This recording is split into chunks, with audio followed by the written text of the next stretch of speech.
Hey, what's up guys? PileDownReviews here, and today we're going to be taking a look at one of Verizon's best phones that they have out at the moment. It was released in November of 2012, ranking slightly behind the Samsung Galaxy S4. It is the HTC Droid DNA. And the price ranges right now from about free, if you can find it on sale, to about $100. So here we have the box. It's pretty standard for a Droid phone. Everything is nice and tightly packaged.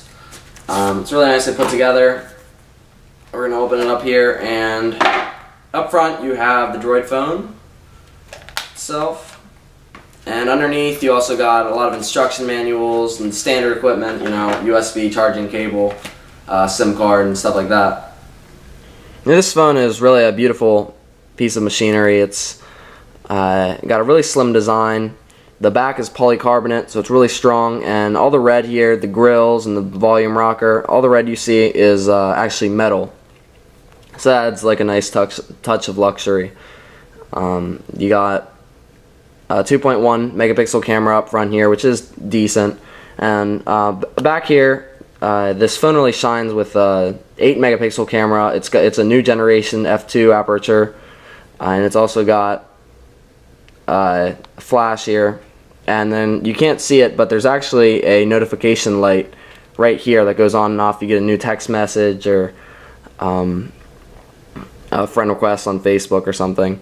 And you also got your phone speakers right here, and it's got Beats audio built in, so that basically is a equalizer that just adds more bass to the music and also makes the music slightly louder. Another area this phone really shines is the screen, and it's got a 5-inch screen here covered by Gorilla Glass 2, so it's puncture resistant, scratch resistant, all around a beautiful screen. And it's a Super LCD 3, so it's really energy efficient, and it's got a really nice pixel resolution at 441 ppi, and that's 1080 by 1920 pixels. And while the screen is great, HTC doesn't stop there. They have inside the phone a great processor. It's a Qualcomm quad-core 1.5 gigahertz processor with 2 gigabytes of RAM, and it's also got an upgraded graphics card for many of the phones out there at the moment. It's got an Adreno 320, so it runs games really nicely, and your web pages will pop up really fast.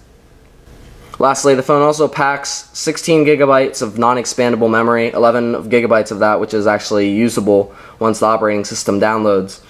It also has 2020 milliamps of battery, and the battery is non-replaceable, and the phone runs Android Jelly Bean 4.1. So as you turn on the phone, you definitely notice there's absolutely no lag whatsoever thanks to its graphics card and great processor. From games to websites, everything's blazing fast. Everything pops up basically instantly. You can close down apps really easily thanks to the Android 4.1. And it usually doesn't take this long to load Google, it's just because I'm signing in.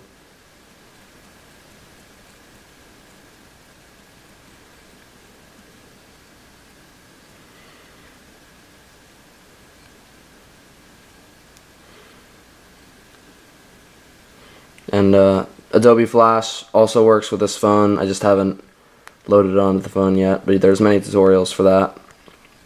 It's also handy about Android operating systems.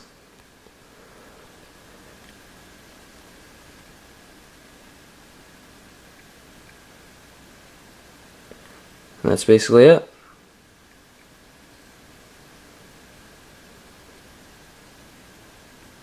So overall, I really like the Droid HTC DNA.